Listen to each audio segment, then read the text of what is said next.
In the summer of 1944 in Northern California, German prisoners of war were getting paid 80 cents a day to pick onions and potatoes in the fields around Tulelake, while just 10 miles away, 18,000 American citizens of Japanese descent sat behind barbed wire in what the government called the Tule Lake Segregation Center.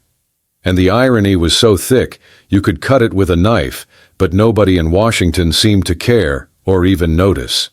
What happened at Tule Lake between 1944 and 1946 represents one of the strangest contradictions in American history.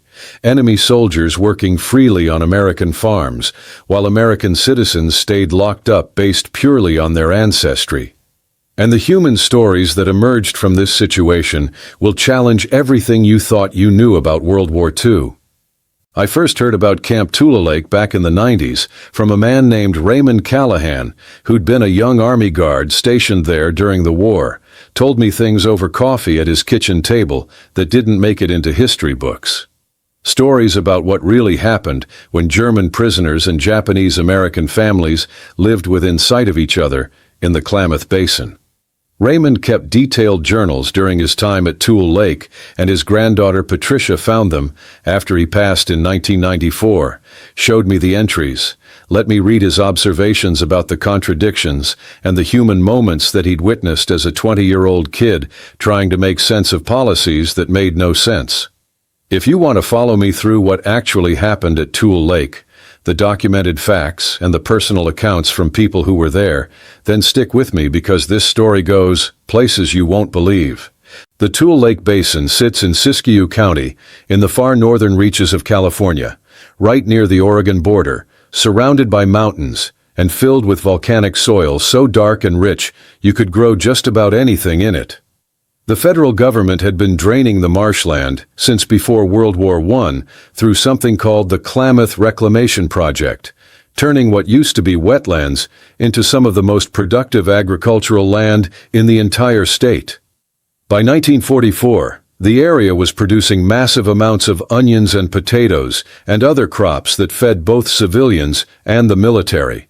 But the war had created a serious problem for local farmers because every able-bodied man under 40 had either gone off to fight or gone to work in defense factories.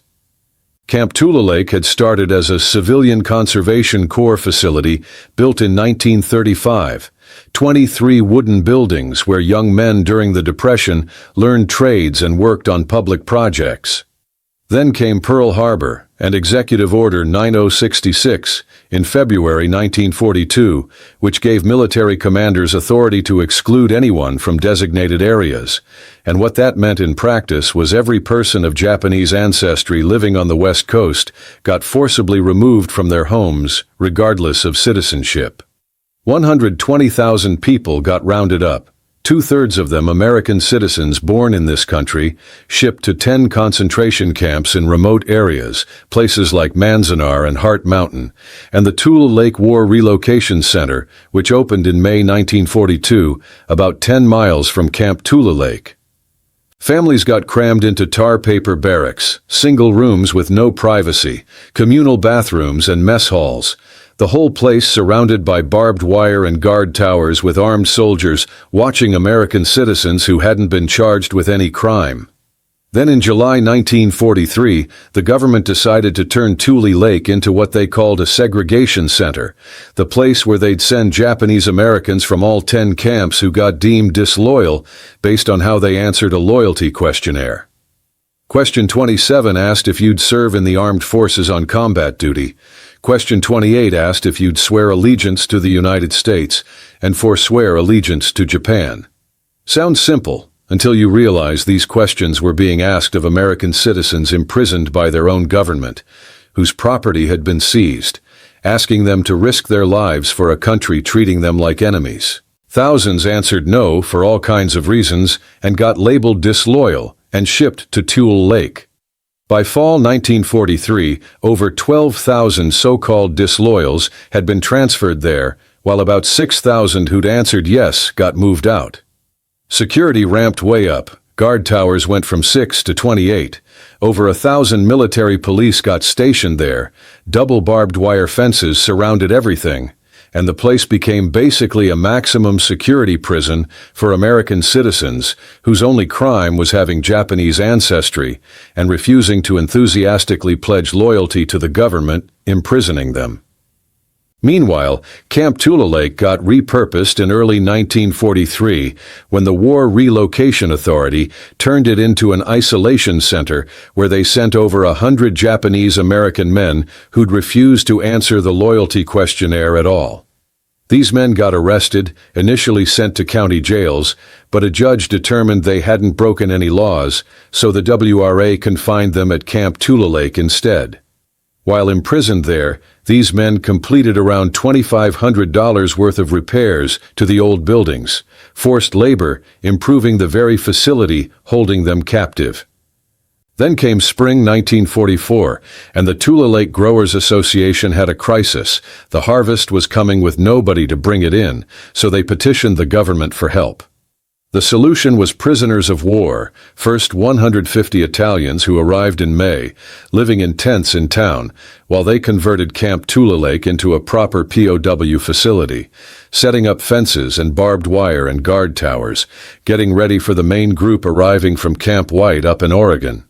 If you want to hear more true World War II accounts that challenge what you thought you knew, stories about ordinary people caught in extraordinary circumstances revealing both the best and worst of human nature, hit that follow button now and subscribe to this channel because I share these regularly. And the Tule Lake story is just getting started. It gets more complicated and more human than anything you've probably heard before. The prisoners got paid 80 cents per day, according to Geneva Convention rules, wages they could spend at the camp store or put in trust funds. Most pooled money to rent movies shown in barracks on weekends, American films and newsreels, part of a re-education program the Army was running to deprogram them from Nazi ideology and teach about democracy. The program was technically secret because it probably violated Geneva Convention rules about propaganda, but it happened anyway. Films and books banned in Germany made available to prisoners who'd never had that access. The work was backbreaking agricultural labor. The onions were brutal according to what prisoners told Raymond, chemicals that would irritate eyes and hands until you were crying constantly and your fingers cracked and bled. Potatoes required different skills, digging in volcanic soil that turned hands black and made backs ache from hours bent over. Every prisoner had a quota of 36 boxes daily that most hit by early afternoon. What struck Raymond most was watching the transport trucks. They'd drive right past the Tule Lake Segregation Center, German prisoners looking out windows seeing American citizens imprisoned behind barbed wire, and the American citizens could see enemy soldiers riding past with more freedom than they had. The contradiction was so glaring, nobody wanted to talk about it directly, but everyone could feel it.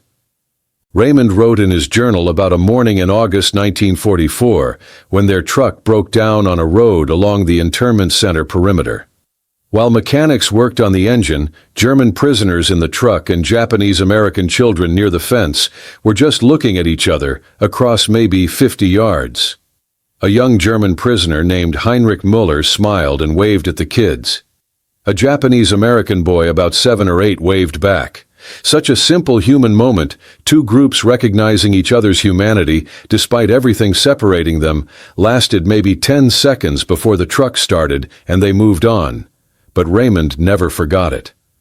One prisoner who stood out was Klaus Steiner, a Bavarian farmer conscripted into the Wehrmacht, captured in Tunisia in May 1943. Klaus knew farming the way city people know streets. Could tell by looking at plants whether they needed water or had disease starting, could gauge when produce was ready just by touch and smell. Local farmers started requesting Klaus specifically because he understood the work in ways conscripted soldiers never would. Klaus told Raymond during a break that being a prisoner in California was the strangest experience of his life, stranger than combat in North Africa, because here he was, an enemy soldier being treated better than he'd expected, getting 3 meals and wages for work, while American citizens whose only crime was ancestry sat in camps surrounded by armed guards. Klaus said he didn't understand American logic, couldn't make sense of a country that would imprison its own people while paying enemy soldiers to do honest work. Raymond told him he didn't understand it either. None of the guards did. They just followed orders and tried not to think too hard about contradictions, because thinking about it made your head hurt. Camp routine followed strict schedule from réveillé at 6 through lights out at 10. Breakfast at 6:30, work assignments by 7, trucks departing by 7:30. Prisoners worked until noon with a mid-morning break, back for lunch, returned to work by 1, continued until 5 when trucks brought them back for dinner at 6. Evenings were their own time for classes or films or reading or letters home through Red Cross, or just sitting on barracks steps smoking and talking about Germany and families and what might be waiting when war ended. The camp store operated 3 afternoons weekly, selling cigarettes, writing paper, toiletries with script wages. The camp medical clinic was staffed by Army doctor and 2 medics, treating everything from minor injuries sustained during field work to more serious illnesses cropping up in close barracks quarters. Prisoners who got sick stayed in clinic until cleared by doctor, couldn't work fields or attend classes, spent days lying in narrow cots reading or sleeping or staring at ceiling thinking about home. The most common ailments, according to Raymond's journals, were respiratory infections spreading quickly through barracks, cuts and bruises from agricultural work, and chronic back pain from months of field labor. Raymond wrote extensively about the mail system that connected prisoners to families back in Germany. Letters could be sent twice monthly through Red Cross Postal Service, each letter limited to a certain number of words and subject to censorship by both American and German authorities. Prisoners would spend evenings carefully composing letters on thin airmail paper, choosing words precisely because space was limited, trying to convey both practical information about their situation and emotional reassurance that they were alive and relatively well. The letters took weeks or sometimes months to reach Germany, and responses took equally long to come back, creating this strange delayed conversation across ocean and war zones, where each exchange was separated by enough time that circumstances had often changed dramatically by time reply arrived. Some prisoners received regular letters from wives and mothers and siblings back home, news about children growing up without fathers, about homes damaged in bombing raids, about food shortages and cold winters, and the steady approach of Allied armies from both directions. Other prisoners received no letters at all, either because their families had been displaced by fighting, or because postal systems in their regions had broken down completely. Klaus fell somewhere in middle, receiving letters from his wife Maria, maybe every 6 weeks, sporadic enough that each arrival felt like event. Envelope passed around among prisoners before Klaus took it to quiet corner to read alone, often multiple times, absorbing every detail about how Maria was managing the farm without him and how their son Heinrich was growing up and what remained of their small village after latest bombing raid. The prisoners also received packages occasionally through Red Cross, boxes containing items like socks or gloves or scarves that families had somehow managed to send despite shortages back home. These packages were precious, not so much for their contents, which were often less useful than what prisoners could buy at camp store with their wages, but for the connection they represented, physical objects that had been touched by loved ones thousands of miles away, that carried scent or texture of home, even if only faintly. Raymond wrote about watching Klaus receive a package from Maria in December 1944, how Klaus opened it slowly and carefully, unfolding each item and smoothing it out before refolding it and putting it in his footlocker, how Klaus sat on his bunk afterward holding a pair of wool socks Maria had knitted and just staring at them for longest time, before finally putting them away. Some prisoners organized sports teams, played soccer with balls made from bundled rags. Others formed musical groups singing German folk songs weekend evenings. A few with artistic talent drew portraits for small scrip amounts, sketches men sent home so families could see their faces. Winter at Tule Lake was harsh, in ways shocking prisoners expecting warm California. The basin sat over 4,000 feet elevation, temperatures dropping below freezing November through March. Snow fell regularly, though rarely accumulated much. Cold was penetrating and constant, seeping through barracks walls designed for summer CCC work, not year-round habitation. Extra blankets got issued and stoves burned constantly, prisoners taking turns feeding wood through nights.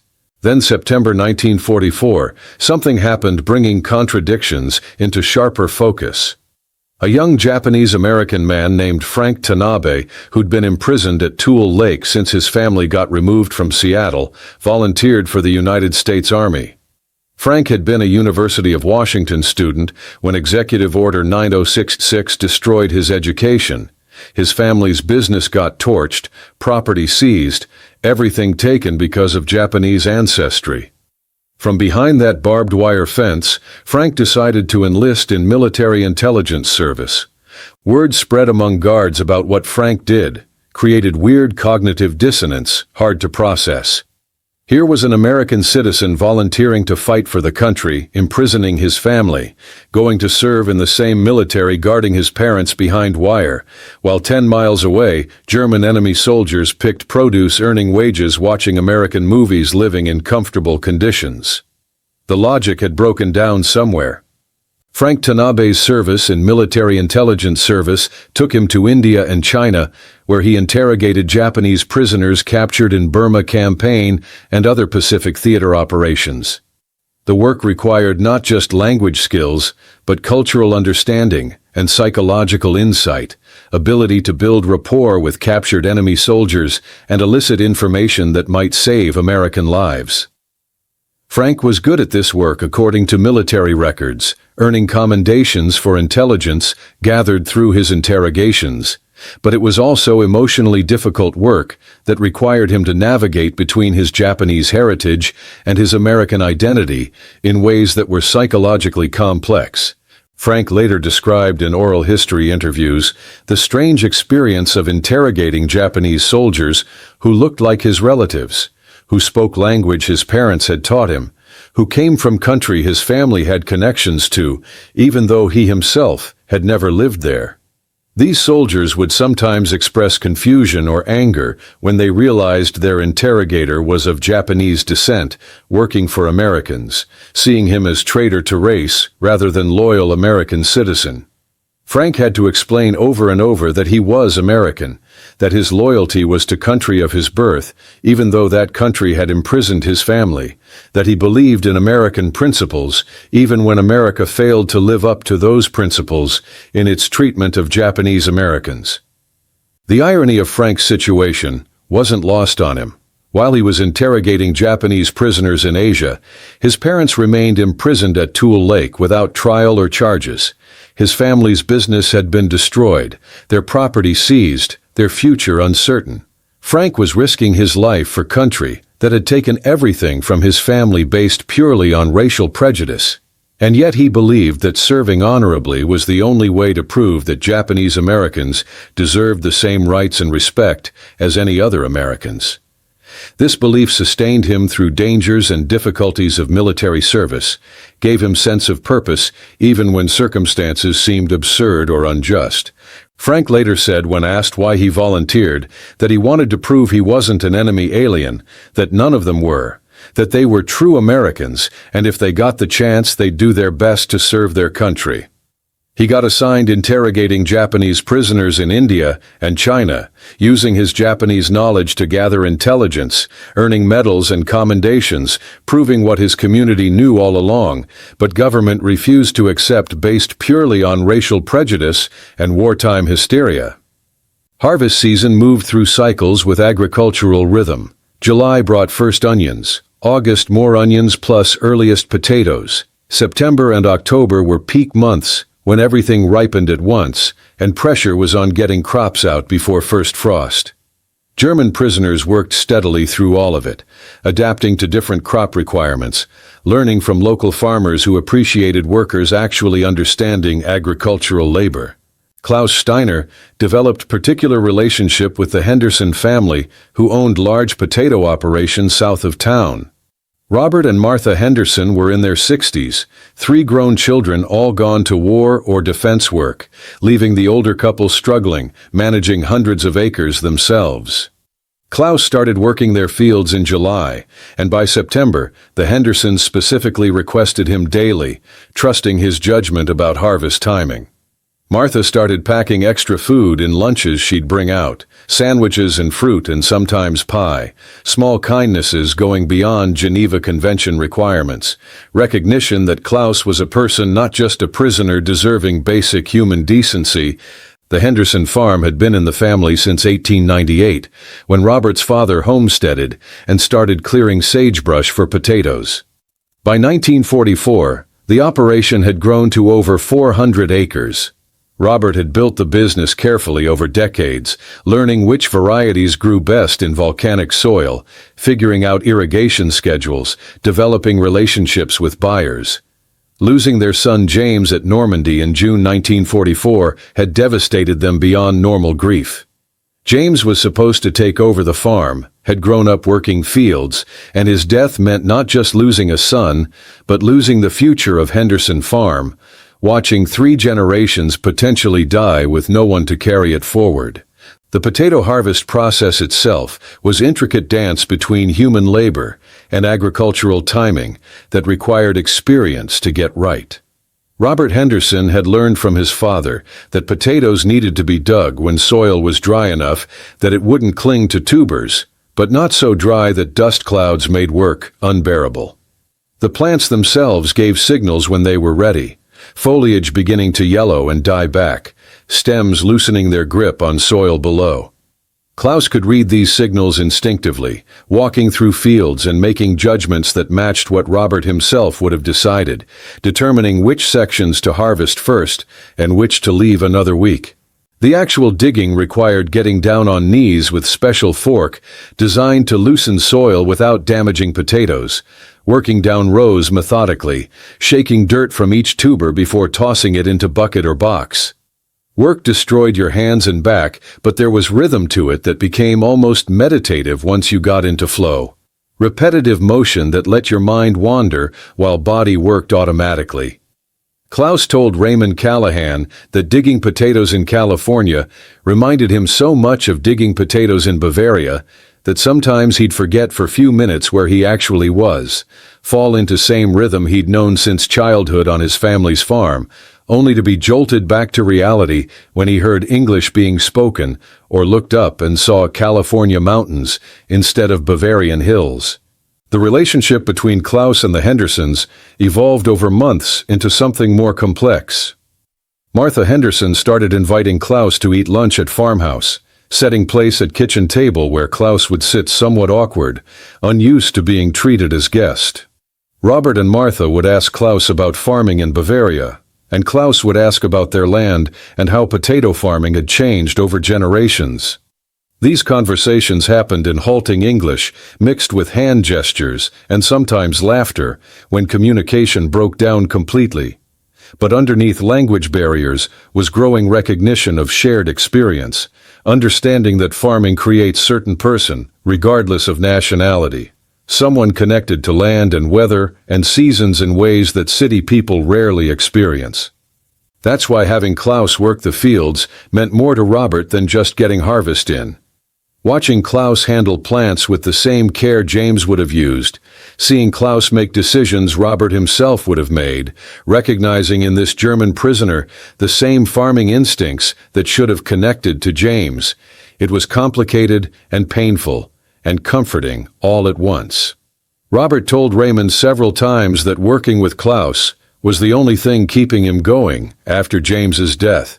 The re-education program was run by Captain David Walsh, a Berkeley German literature professor before the war, who spoke German fluently. Captain Walsh genuinely believed exposing men to democratic values and literature banned under Hitler might plant seeds growing when they returned to Germany. He organized evening classes for learning English, studying American history and government, reading authors like Thomas Mann and Erich Maria Remarque, whose works had been forbidden in Nazi Germany. Klaus attended Walsh's classes regularly, sitting in back with notebook taking careful notes, practicing English pronunciation with same attention to detail he brought to farming. Klaus told Raymond he'd never had access to these books in Germany, that Nazi regime had burned or banned most serious literature, and discovering these works for first time as prisoner in California was opening his mind to ideas about human dignity and individual freedom that propaganda had actively suppressed.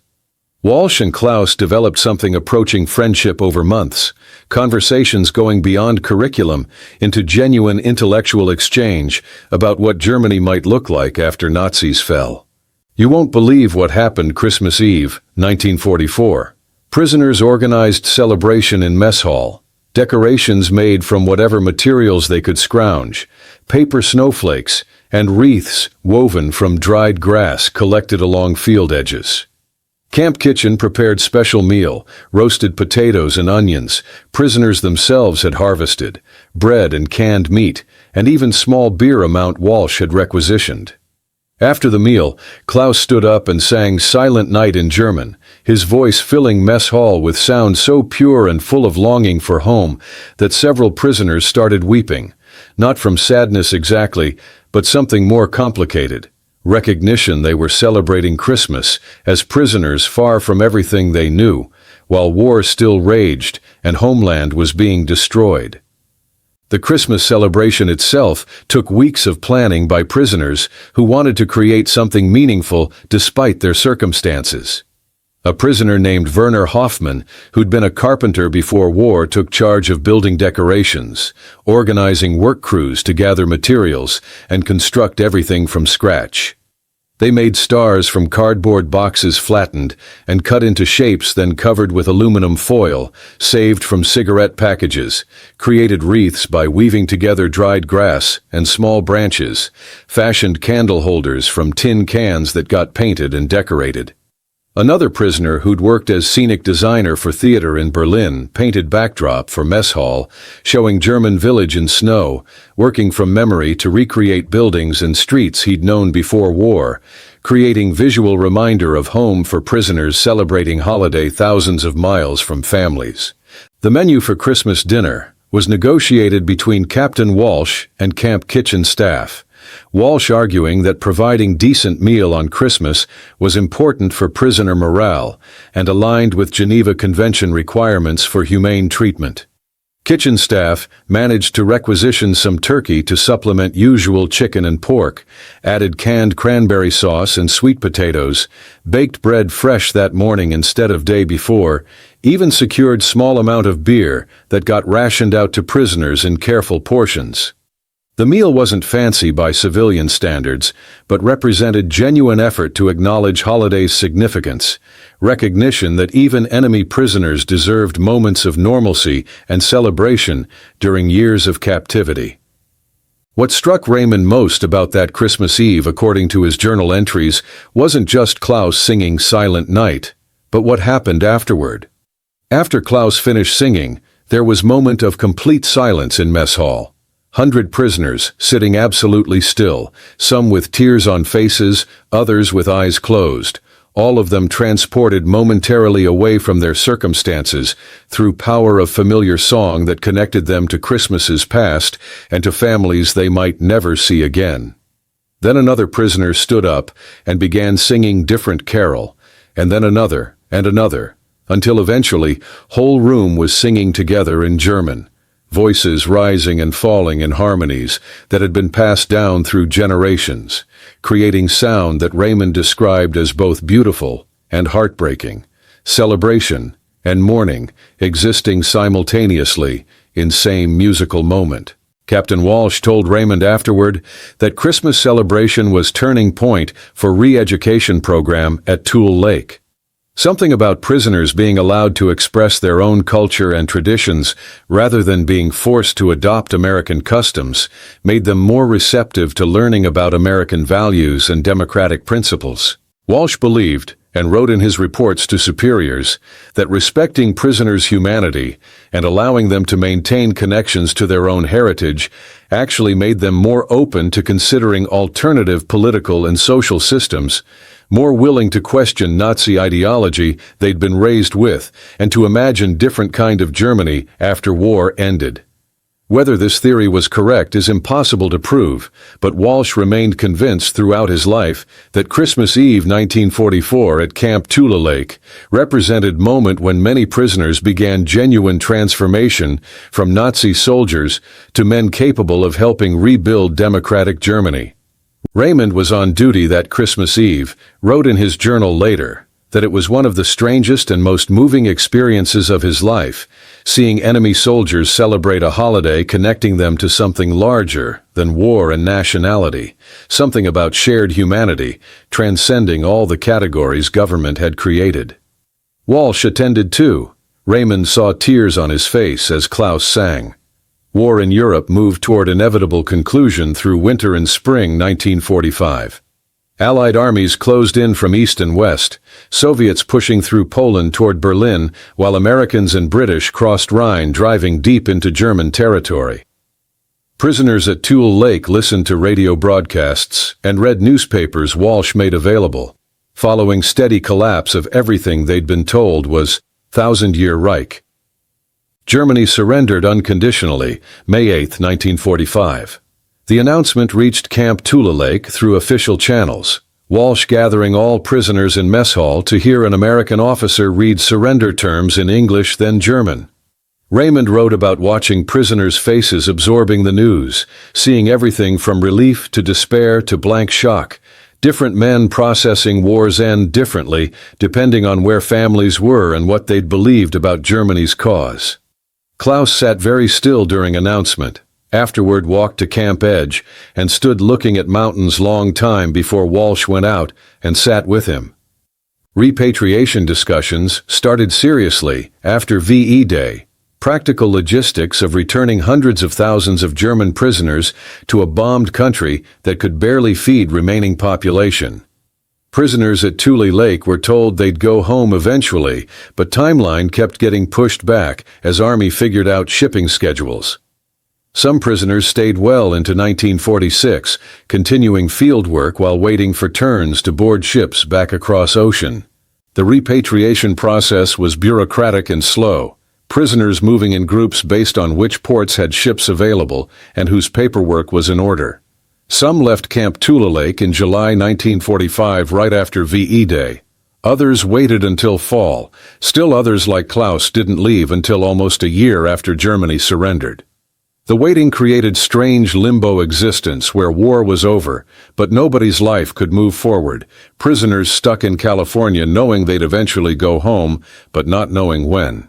The emotional complexity of Klaus's departure wasn't something Raymond fully understood until years later, when he thought back on those final days. Here was a man who'd spent over a year as prisoner in California, enemy soldier captured in North Africa, and shipped across Atlantic to work American farms. And yet he was leaving with genuine sadness about saying goodbye to people he'd come to consider friends. The war was over. Germany had been destroyed. Klaus's family was waiting for him in Bavaria if they'd survived, and yet there was this pull to stay connected to place and people who'd shown him kindness and dignity when he'd expected neither. Other prisoners had similar experiences, according to what Raymond documented.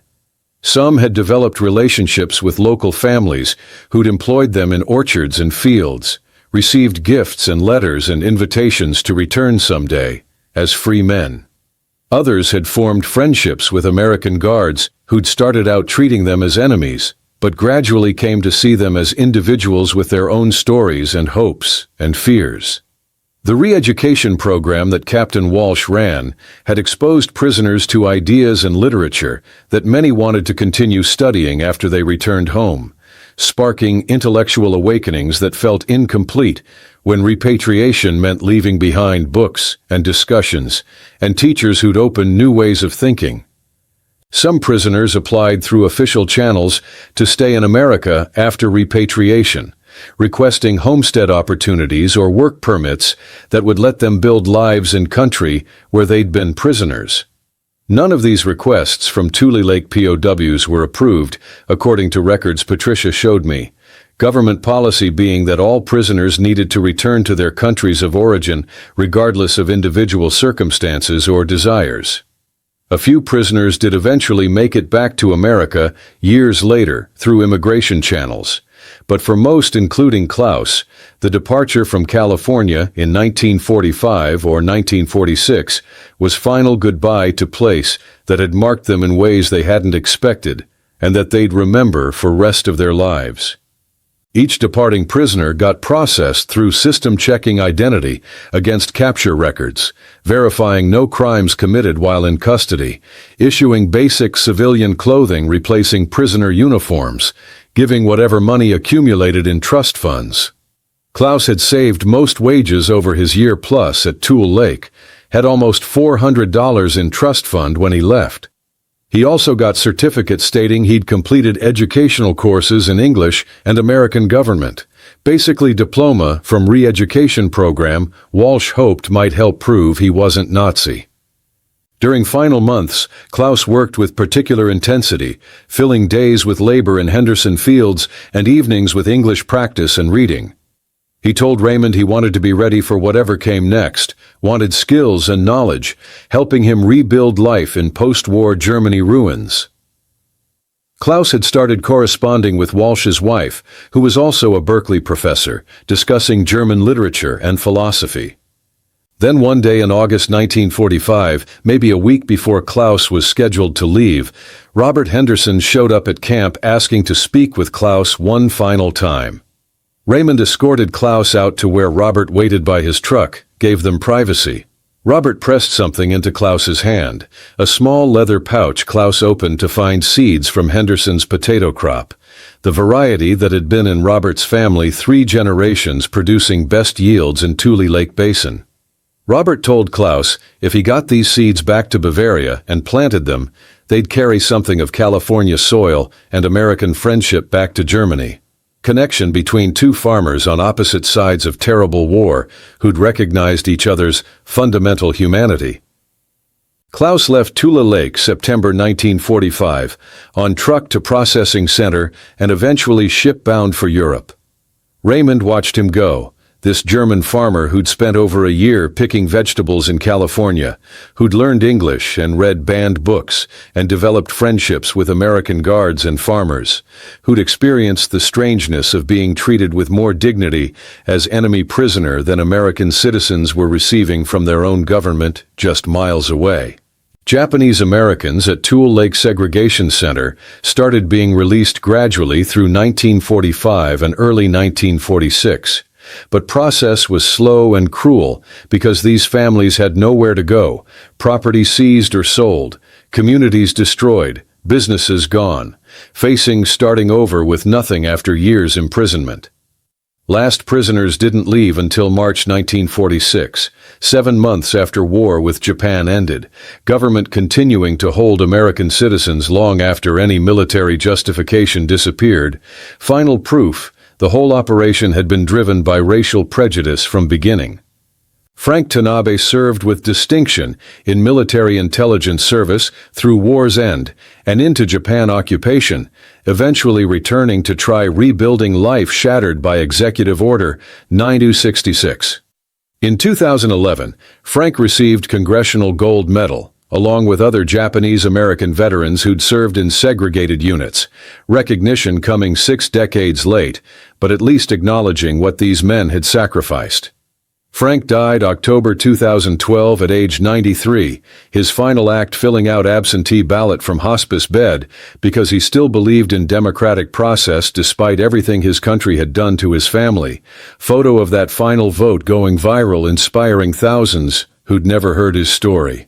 Civil Liberties Act of 1988 formally acknowledged that internment of Japanese Americans had been driven by racial prejudice and wartime hysteria rather than military necessity.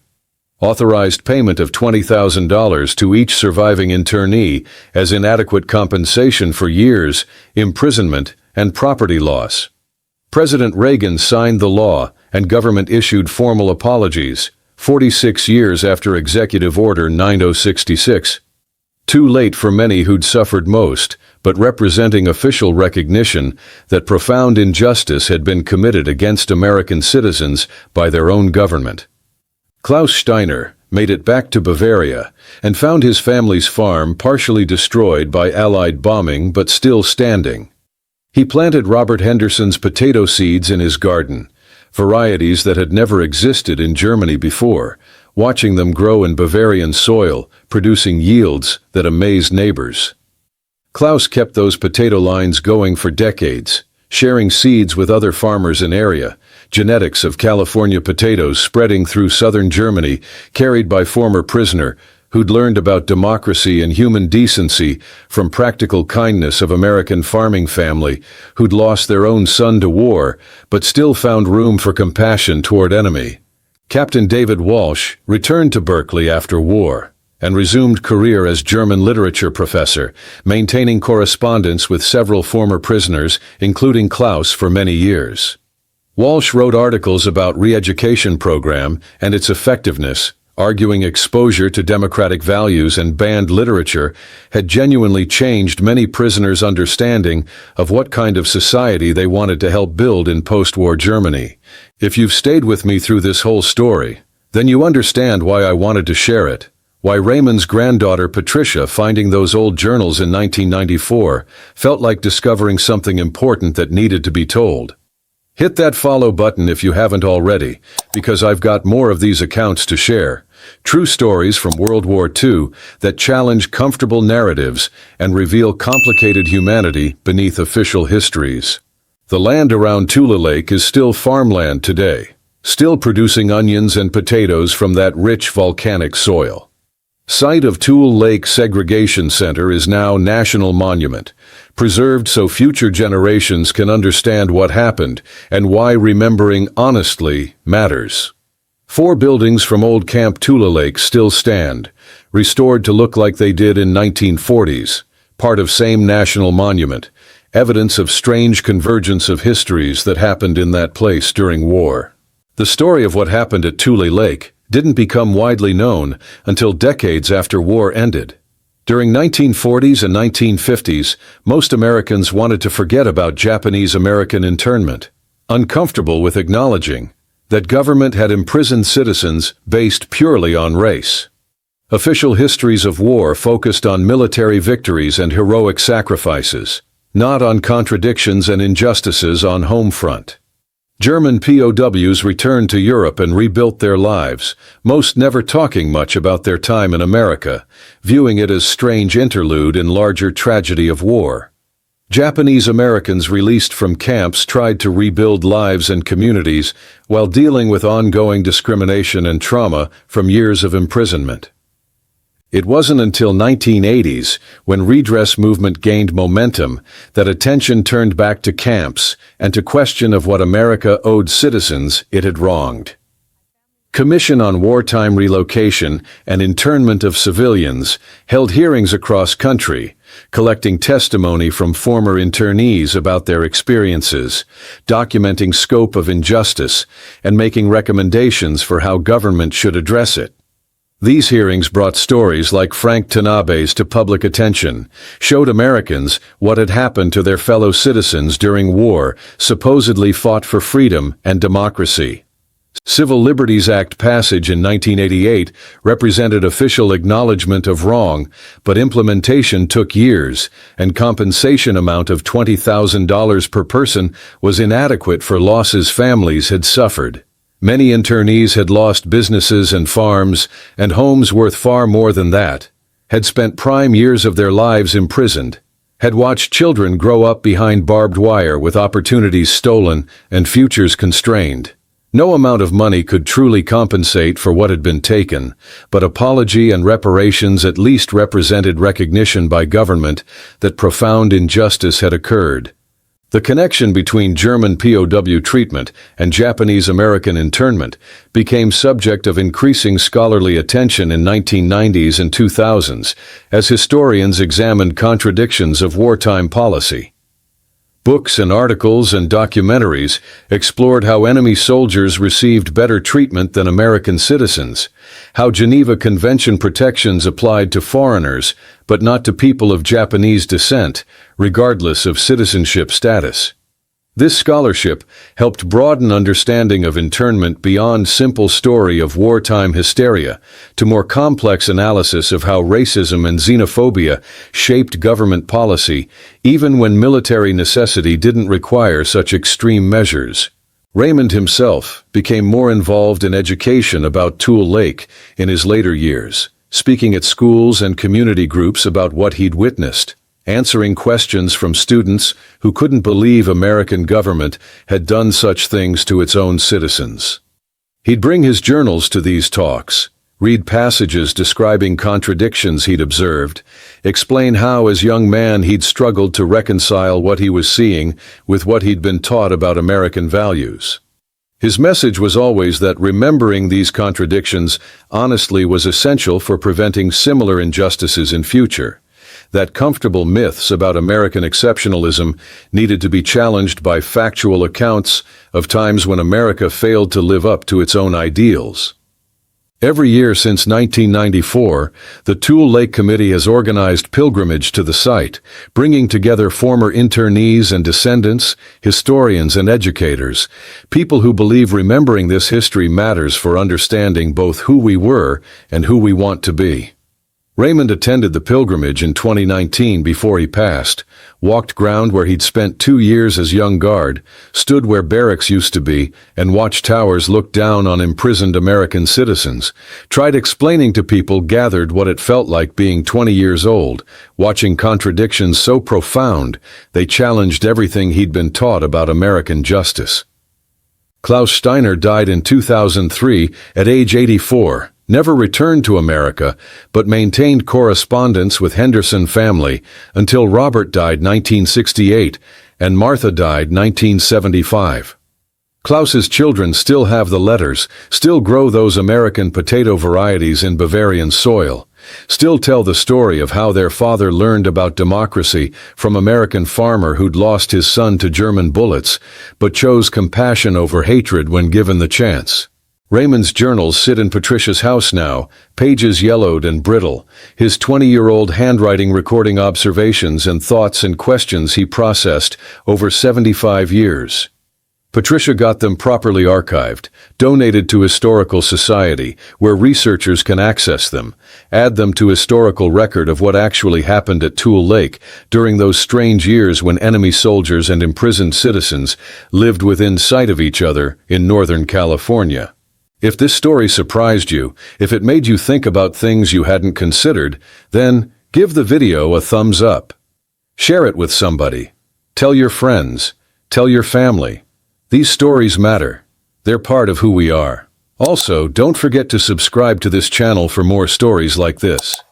I'm committed to researching deeply and also telling you what I witnessed during World War II. And if you've got stories of your own, stories about that war, or any other time, write them down. Tell them to somebody. Don't let them disappear. History isn't just what's in books. It's what we remember, what we pass along, what we refuse to let die. That's the Tule Lake story as Raymond lived it and recorded it, and as people who were there remembered it, the story that got passed to me through conversations and journals and documented history. The contradictions were real, and injustices were real, and human connections were real, all of it happening simultaneously in same place at same time. And that complexity is what makes the story worth telling and remembering. Not as simple lesson about good and evil, but as true account of what happens when war and prejudice and human nature collide in ways that challenge every easy answer we might want to give.